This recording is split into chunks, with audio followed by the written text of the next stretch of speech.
Headline edition, July 8, 1947. The Army Air Forces has announced that a flying disc has been found and is now in the possession of the Army. Army officers say the missile found...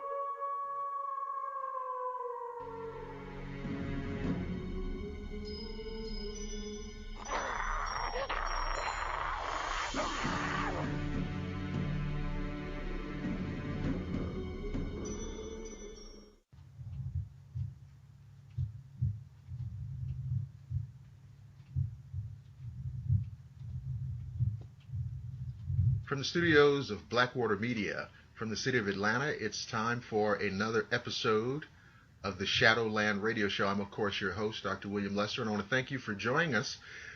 We haven't done a Shadowland episode in quite some time, and I think it's great that we are doing so right at the cusp of Halloween, one of my favorite holidays of all. And for the last 2 days, it's been dreary, cloudy, drizzly, perfect Halloween lead-in weather. And I hope you are looking forward to having a great Halloween wherever you are out there. I want to remind people that they can listen to the Shadowland radio show at blackwatermedia.net, and they can also listen to it on the Blackwater Media Facebook page. Now, we have a guest who has been a friend of mine for quite some time, and we toyed with the idea of doing a show, and it's just been one of those back and forth things, and we were finally able to line things up. He's a gentleman named Brian Bethel, and I'm going to bring him on and let him say a few words about himself and introduce him. First, Brian, thank you for being on the show.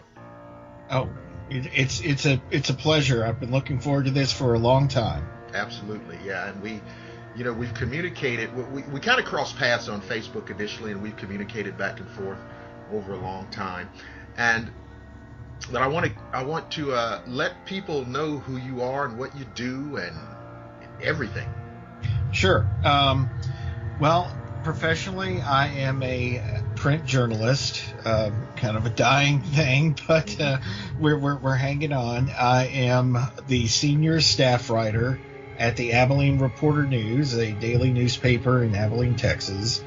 I've been at the newspaper now for almost 25 years, and kind of grew up in this area. Lived in a little town called Coleman that was about 50 miles away, and sort of satellited around this area during my college career and some other things like that. And so Abilene is sort of always kind of been in my mind a little bit home, and it's been home, of course, now for a long time. And I cover fairly mundane topics in my day-to-day work. I cover City Hall, I cover county government, but all those things are important to people, of course. And but I've also had this admittedly abiding interest since I was a kid in things paranormal and other stuff like that. And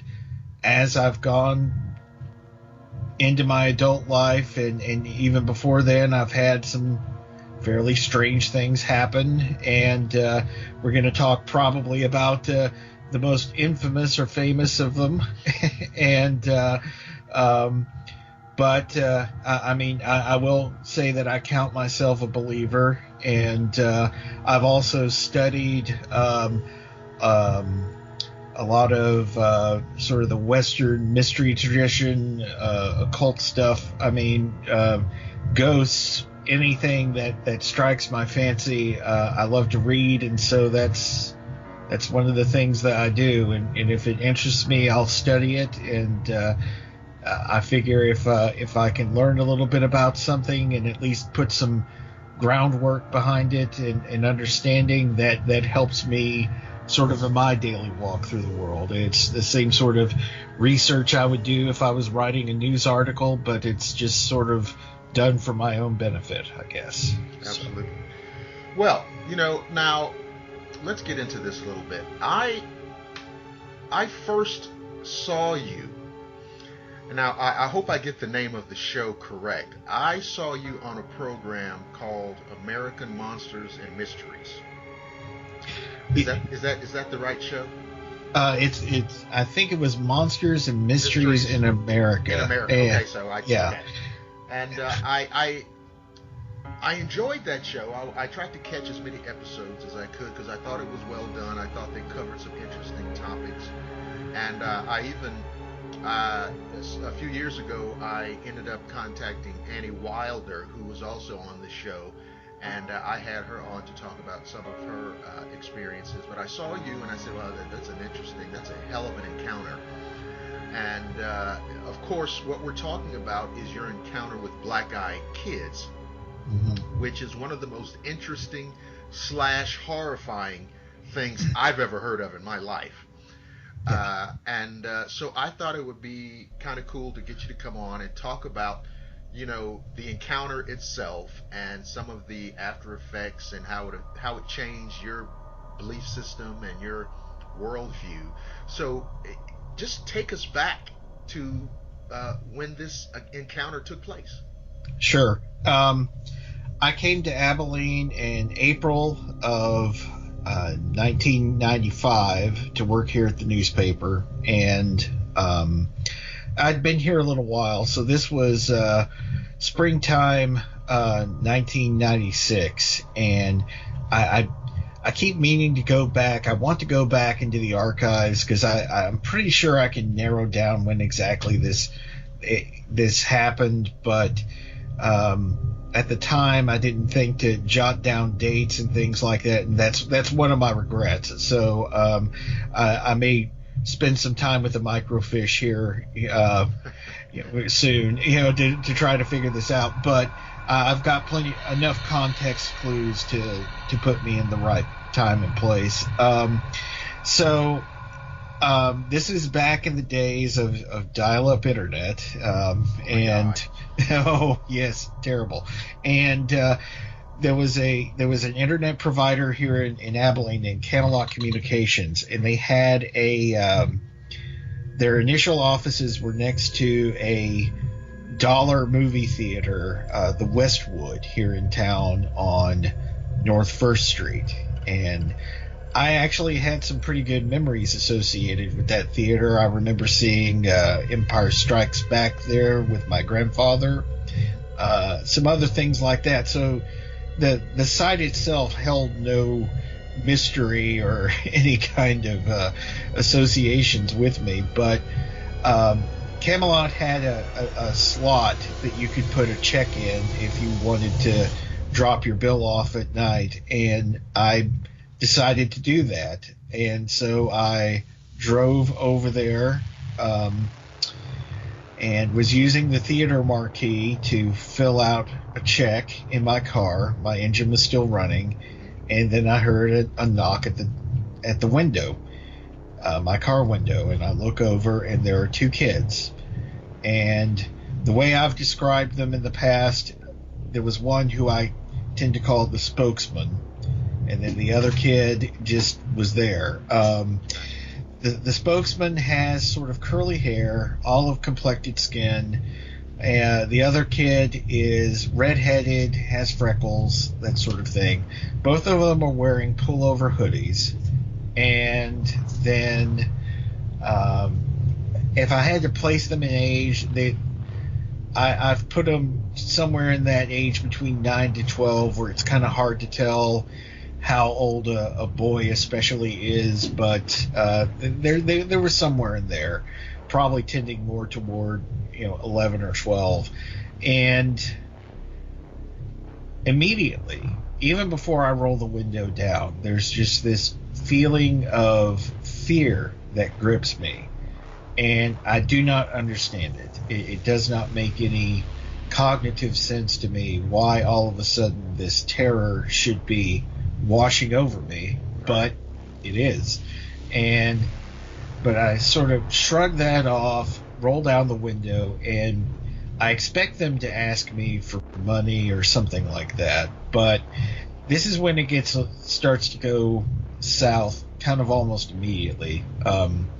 like I said, the kid in the back with the freckles doesn't ever say anything throughout this entire thing. It's just the kid in the front. And the first thing that I notice about him, and having interviewed tons of kids, they are not necessarily smooth when it comes to this kind of thing. They sort of stammer. Depending on their age, they can be really shy. You'll get the occasional kid who is just loquacious or whatever, but for the most part, they're not. And this kid is just super smooth. I mean, used car salesman smooth, and it's unnerving actually. And he says, "Hey, Mister, we forgot our money and we want to see the movie. So could you give us a ride to our mother's house? And we'll get our money, and then you can bring us back, and we'll see a movie," which sounds like kind of a reasonable thing. Right. But there's just still something wrong, and I don't understand it. And this feeling of fear just keeps mounting throughout this entire thing. And also, I notice a couple of times that it seems like my hand is kind of strayed toward the car door, the lock to it, the latch actually rather to it, to open it up and all that sort of thing. And I don't remember doing that specifically and consciously, but I catch myself doing it a couple of times. So I keep having this conversation with this kid, which becomes increasingly uncanny and disturbing as it goes on. Come on, mister, it's not far away. We don't have a gun or anything. I remember him specifically saying that, which is, kind of a weird... Why'd you bring that up? A weird thing for a kid to say. Yeah. And so... Anyway, I finally have to decide what I'm going to do. So I look away from them, and then I look up at the theater marquee, and I look at the movies that are playing, and I say, well, what movie do you guys want to see? And the spokesman says, well, we want to see Mortal Kombat, which places it in time. And so I look at the times that the movie is showing, and then I look down at my clock in my car, and from this I deduce that it's the last showing of the night, that by the time that it's already started, by the time I take these kids anywhere, they're going to miss the majority of the movie. So this does not make sense. So I finally look over, and then I figure out in that moment why I'm so afraid.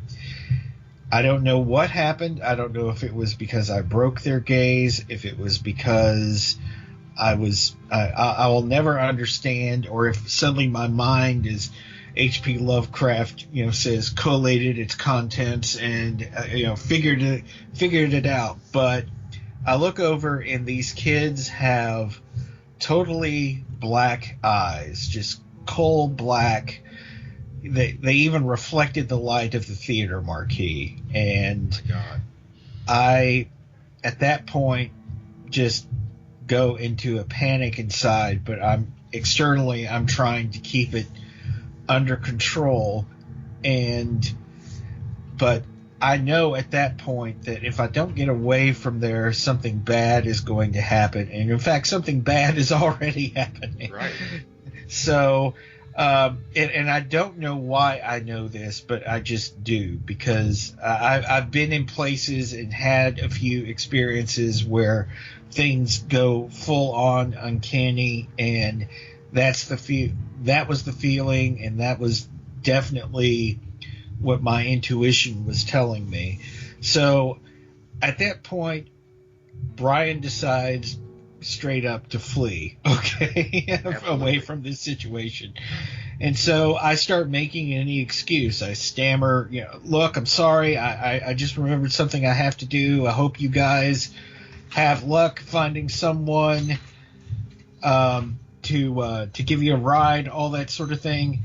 And at that point, the guy who has been doing all the talking, who's been pretty smooth and pretty measured throughout this whole thing, this kid, he's become increasingly annoyed with me from time to, you get a little bit of an edge there. Right. But this kid becomes full on angry. And he says, gosh, and every time I think about this, I just go right back there. I can see it. I can feel it. It's just amazing. He starts hammering on my car. I roll up my car window, and he starts just hammering away at my car window, just hard. I mean, with his fist. Yeah, with an open palm. Oh, okay. And he, oh gosh, I can just see this. I mean, he says, "Mister, we can't come inside your car unless you tell us it's okay. Good Lord. Let us in." And at that point, Brian is just gone. Brian is out of there. Brian wants nothing more to do with this particular situation. And so I throw it in reverse. I'm surprised I didn't hit a car or anything on the way out. I don't know how I navigated this parking lot and all that sort of thing, but I speed out of there. I look in my rear view mirror, and the way that sorry, my wife is feeding her cats. You may pick that up. Okay. Yeah. So, yeah, well, we either feed them or they eat us. So that's the compact. But anyway, so I look at my rear view mirror, and the way the parking lot is designed, there's no way they could have run either left or right to hide fast enough in the time that I managed to pull out and get to where I was about to pull onto the street. And I don't see them. I don't see them at all. And at that point, I just begin to, again, I don't remember much about the drive home. I remember that when I did finally get to my apartment, I slammed the door closed, didn't even bother to lock the car door, literally ran from my car to my apartment door, unlocked it, ran inside, relocked it, and literally collapsed on the floor for just a moment and had to catch my breath and try to understand what I had seen and what I had experienced. And at that point, it was just absolutely, I had no idea what was possible, what could happen. I know that this sounds ridiculous now, but I remember even scanning the sky as I was running from my car to the apartment because I didn't know they could be up there. Right. Flapping around or something. And so finally I calmed down and I call an old friend of mine, Chad Beavers, who I've mentioned several times before. And Chad was a psychology major. He's a therapist working now, and but he and I had throughout college gotten to know each other really well and talked a lot and had a lot talked a lot about and had a lot of interesting sort of experiences. And so he was the first person I thought that I could call that would understand what was going on. And I called Chad and started telling them the story. He put me on his speakerphone, and there was a girl he was sort of hanging out with at the time who sort of couched herself as a psychic, I guess. And So anyway, I start to tell the story, and then all of a sudden, before I even get to the point of it, the girl stops me and she says, "Now wait a minute. Did these kids, did they have all black eyes?" And I said, "Yeah." This woman is in San Angelo. I'm in, which is about 90 miles away. I'm in Abilene. And I said, "Yeah, how did you have any concept of that?" And she says, "Well, I had a dream about some kids a little while ago with all black eyes, and I'm going to tell you right now that if you had let them in your car, you'd be dead right now." Man. Wow. So that was the Twilight Zone twist ending of the whole thing. So she asked you that though before you told them that they had black eyes. Yes. Yeah. Wow. Yeah. And so, okay, well, now before this event happened, had you ever heard of this phenomenon? No. Wow.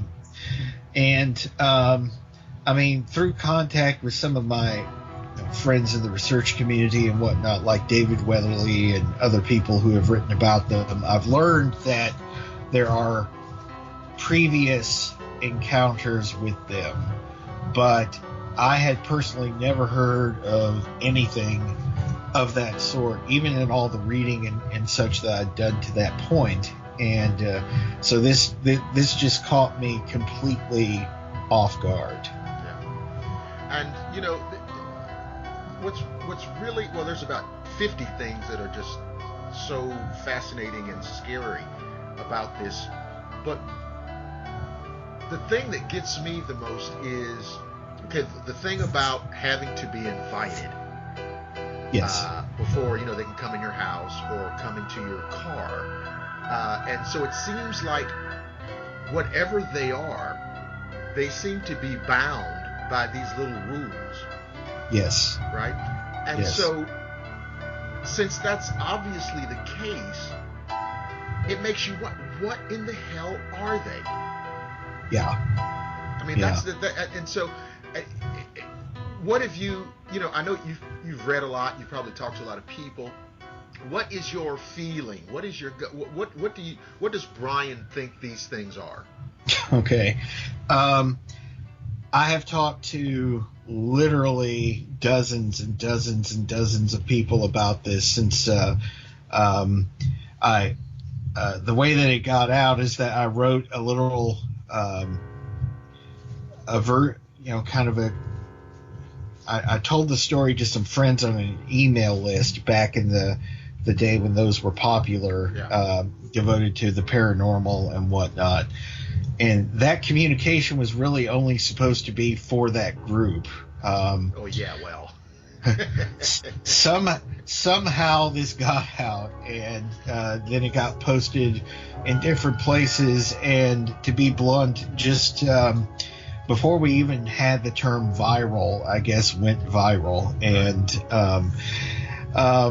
so you would be amazed. I still get 2 or 3 emails a week about black-eyed kids and what are they, and here's what I think they are, and all that sort of thing.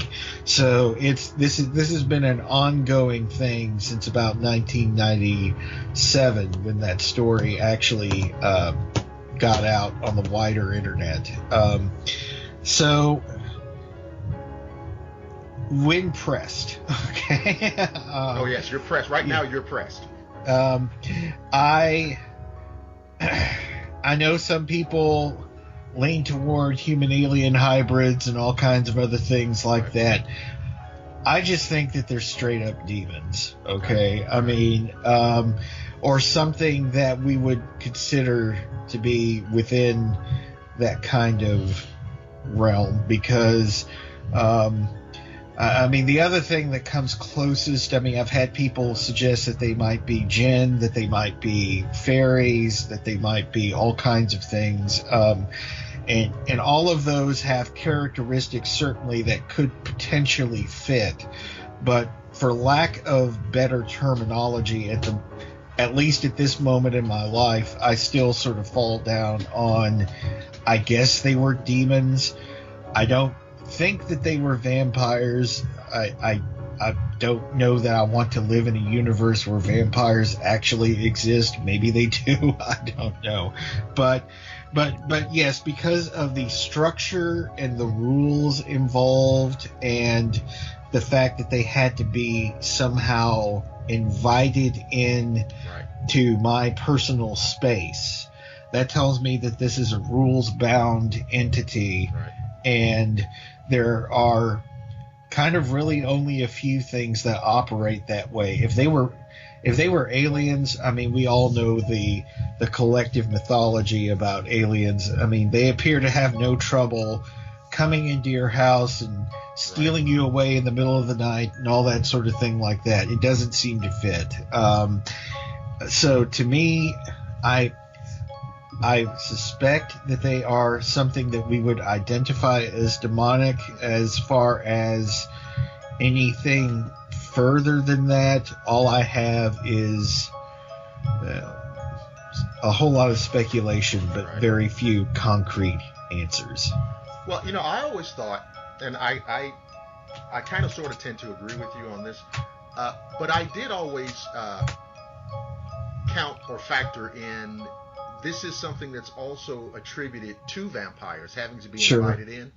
Sure. And so I think of it like this. Look, if we live in a universe where demons are real and they try to interact with people, then vampires, or the existence of vampires, don't suddenly make the universe crazier. Sure. Yeah. You know what I mean?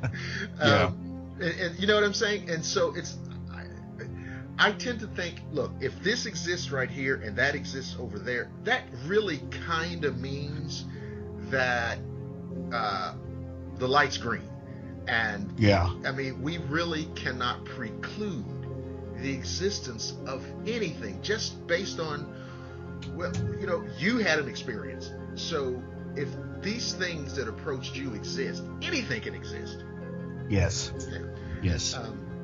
But it is horrifying that, like, if they're of like a demonic realm or vampiric existence, it's how many times, and there's no way to know, right? How many people have unwittingly invited these things into their car, into their house, whatever the situation is, and we just don't know about it, and it it turns out to be some missing persons case or what have you. Sure. Yeah. And we just don't know. Now, you're a journalist. Yes. And you have to live and work in that world. Yes. What's that been like over the last 20-something years? Because, there are a lot of people who work in your field who are not going to give any credence or credibility to this based on your story, based on my story, until, of course, it happens to them. Sure. And for the most part, in my day-to-day work, it doesn't come up. On occasion, I'll get asked, "Are you that guy?"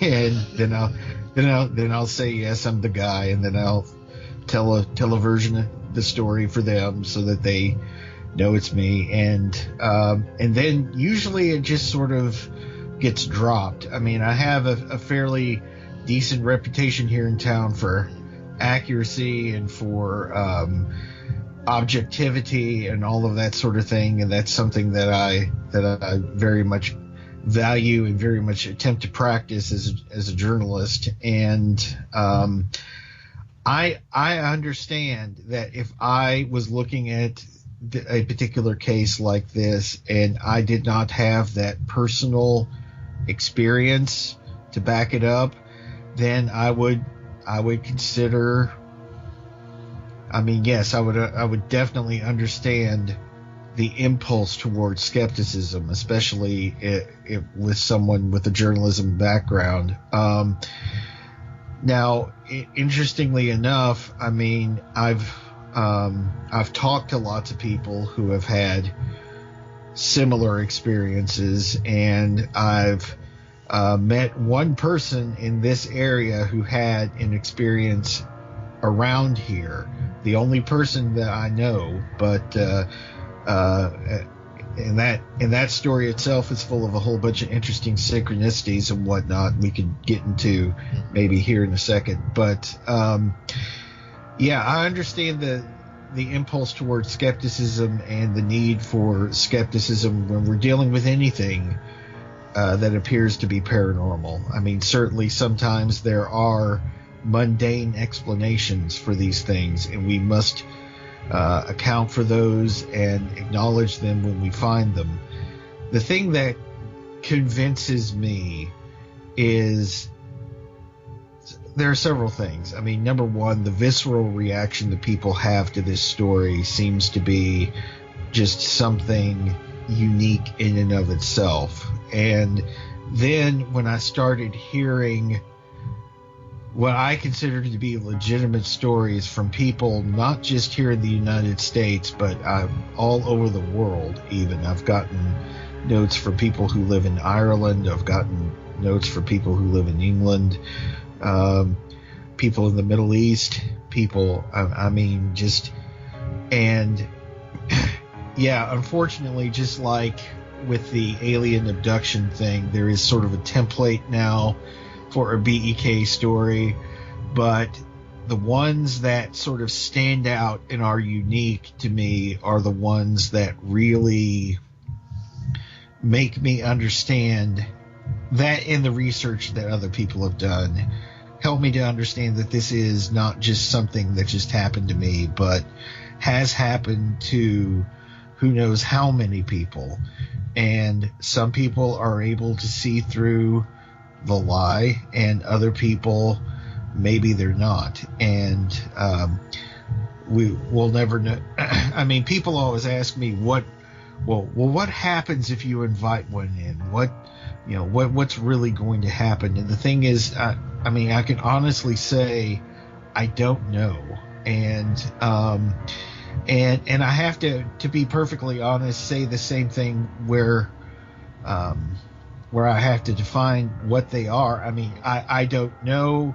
My impulse is towards something that we would consider to be a demon, but that's just gut reaction. I mean, objectively, I don't know. I don't have one to put in the lab or to study or anything like that.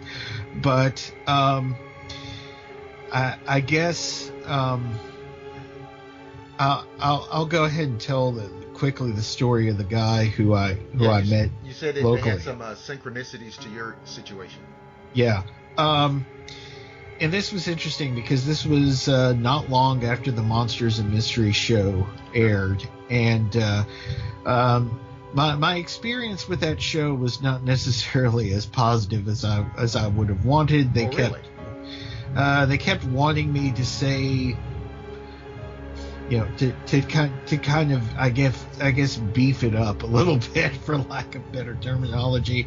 They wanted me to, were there any unsolved murders that you were aware of in the area? And I was the police reporter actually at the time, so if people were dying left and right and there was no explanation for it, I would have actually been the guy to know. So it's like, no, I can't say that, and I can't embellish this either, because that's just dishonest, and I'm not going to do it. They also kept wanting us to call this area of Texas the Badlands, and the Badlands are in South Dakota. I remember that. I remember them using that word in the show, and it's very interesting. And this is a little quick insight on this paranormal TV programming. And which is why you have to be careful as a participant, as a viewer, and everything else, because at the end of the day, it's a TV show, and their number one priority is the entertainment quotient that they can provide to the audience. Yeah. And so it is not surprising to me at all that they tried to get you to kind of blow this thing up and to kind of, and of course it takes away from the reality of it, but it's not surprising. So this other man had an encounter, and so you were going to kind of bullet point some of the synchronicities. Yeah. Well, here's the interesting thing. So this guy is apparently a truck driver, and cattle mostly was what he was transporting. So, but he would have to get up extremely early in the morning and go to a place near a little town called Clyde, which is not very far from Abilene, and get his truck and do all this stuff. So this guy, this is where it happened, and this is kind of funny. We were working a booth at our county fair, so this was in September of that particular year, and I was there just essentially meeting people and all that sort of thing. And this guy comes up to me with his wife or girlfriend and starts asking me, "Are you Brian Bethel?" And I said, "Yes." And I've got a story to tell you. And long story short, he had his encounter, which I'll get into in just a second, but and it had really disturbed him, and he was having issues with sleep and all this other stuff, and his girlfriend sort of corroborated that. And he was just flipping randomly through the channels one day when he came across that episode of Monsters and Mysteries in America and me telling my story on it. And then we just happened to run into each other at this fairground, and we both kind of felt like that there was some sort of you can sort of see the shot being lined up. I mean, and that's the way it seems to work with synchronous events and whatnot. But so anyway, this guy is driving on a dirt road at around 4 a.m. in between here and Clyde, and he sees these two kids at the side, walking by the side of the road in the middle of nowhere at around 4 a.m.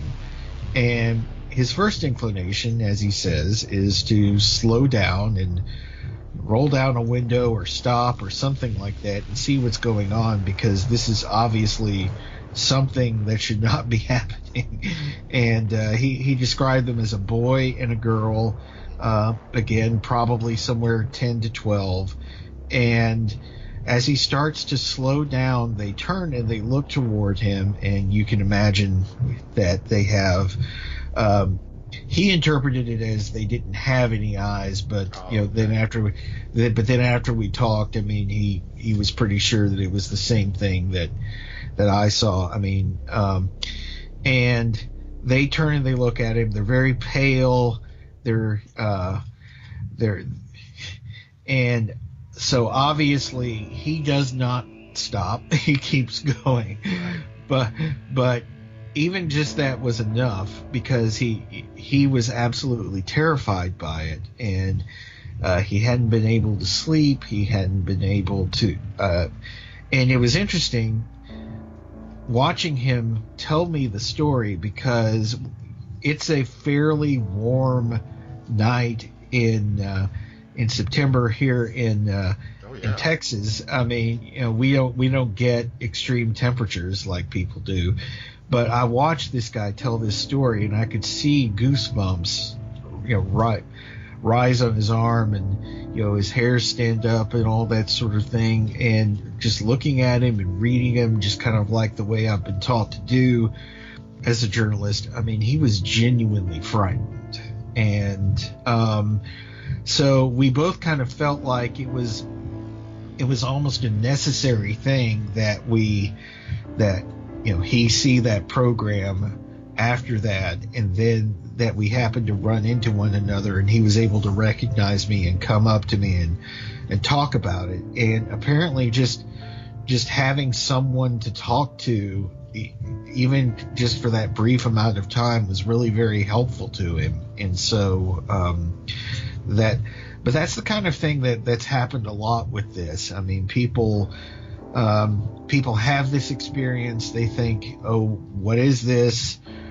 I've got to be the only person that this has happened to. And then when they go on the internet and see not just my story, but all kinds of stories, then all of a sudden they start to realize that this is not a singular event. This is something that has happened to, apparently at this point, we have record, I'd say hundreds of people who have reported cases and encounters. A couple of people have claimed to let them in their house. There's sort of this infamous report that's out there where people like allegedly let them into their house, and then all of a sudden, not long after that, people got sick and all that sort of thing. I don't have any way to corroborate that, and I've tried actually to work my way back to the people who posted that, just to try to communicate with them and say, hey, I'm really interested in this, if this really happened. And I never heard back from anyone, unfortunately. That happens a lot, but what happens more often than not, I find, is that people are more than willing to kind of share this collective experience, and it's something that's happened literally all over the world. I mean, a few years ago there were British tabloids reporting all these reports about a black-eyed ghost that had been seen, and all kinds of other things like that. So it's not just limited to Abilene, Texas, and it didn't happen with me. It just happened to me.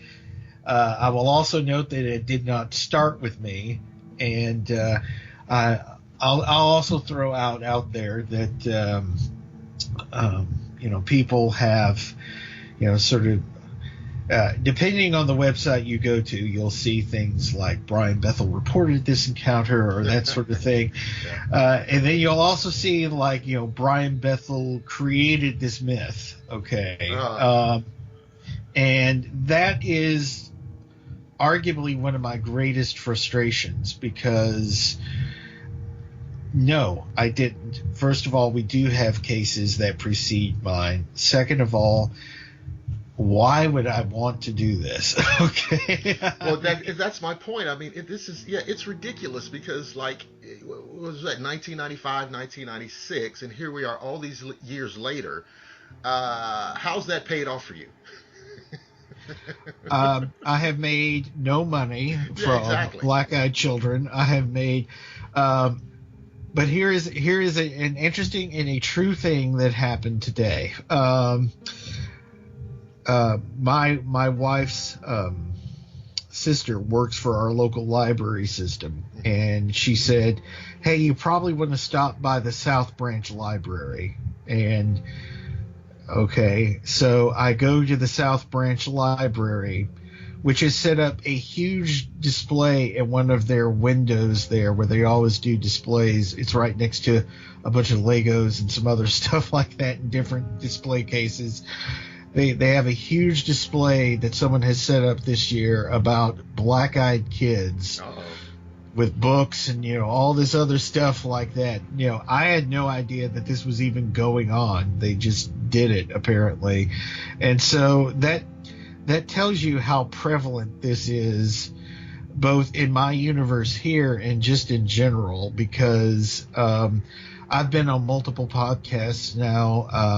I've been on one TV show, had the opportunity to go on Ancient Aliens, passed on that. But, I mean, there's literally something practically every single day that comes into my life that is in some way related to this. And it has been now that way for about 2 decades. And it's really interesting to me.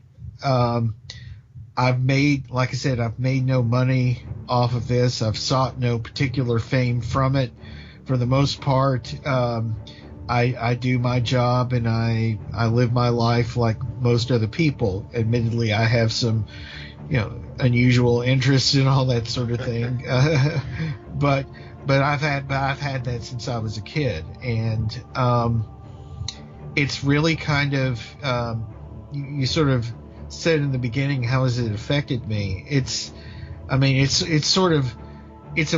weird because the Black Eyed Kids in a way are always with me. Wow. I mean, even if I've never seen them again. I don't anticipate that I will ever see them again, but they are literally always with me. And I never know when I'm going to be asked about them. I never know when they're just going to pop up, in a display at the local library, or I'm going to walk into a bookstore and look over at the comic book rack and see that someone has made a comic book called BEKs. Sure. And all that sort of thing like that.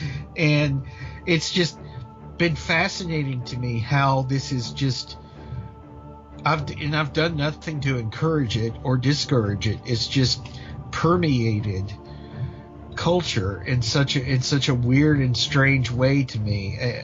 Partially, I think, because these sorts of stories have always been around. But secondly, we had, I guess I was just lucky or unlucky, depending on your perspective, to be around when the internet was having its true rise, to have this. And honestly, I have no idea how many websites or how many videos or how many projects people have done based on this. I know that there was some sort of YouTube series that some kid did, and just all kinds of things like that. And people have turned it into art and all kinds of other things like that. But to me, at the core, and the thing that I think that it's important for people to realize, is that this is about these stories, if people are willing to share them. I mean, they are about real people. And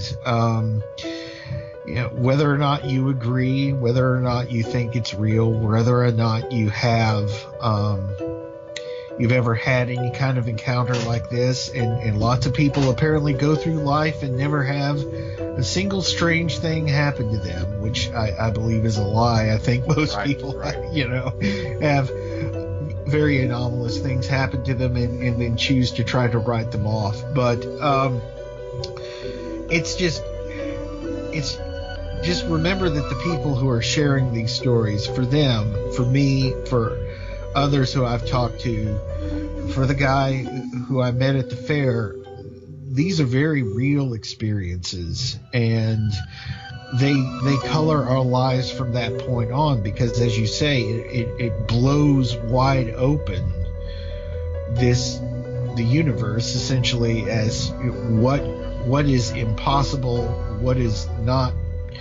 It's just it's life changing. And like any other person who's had a brush with the paranormal, and this has not been the only one that I've had, but this has certainly been the most frightening and the most enduring.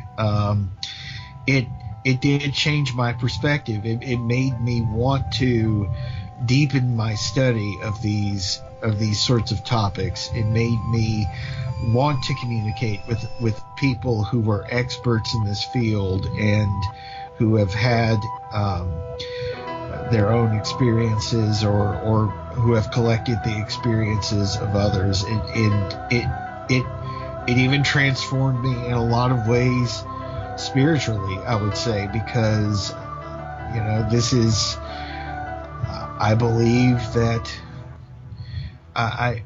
evil used to be sort of a concept, I guess, and now I believe that I've encountered something that I believe to be legitimately, objectively, and embodiedly evil. Right. And that's got to change your internal landscape.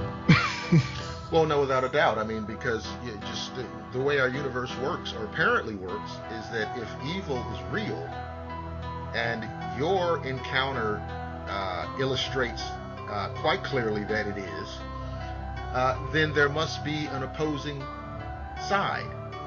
And if you look at it from that perspective, that is encouraging. Sure. Yes. I mean, and I have found I have found encouragement in that, certainly. We won't delve into theological underpinnings and all that sort of thing, but it's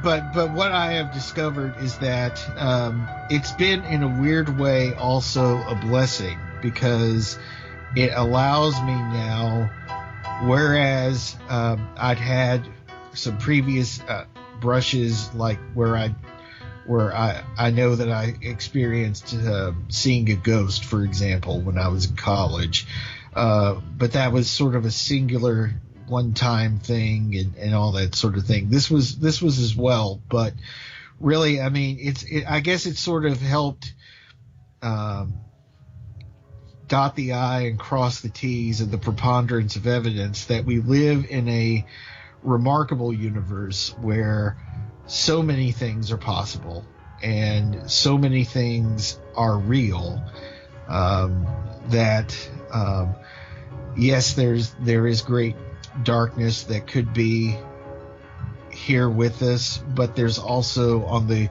converse side, great wonder and things to be amazed about, and things that are beautiful and wondrous and strange, and consider all of those possibilities as well. So I really have found myself in a place now where it's truly okay for me to be open to experiences and to question and to seek out things on my own.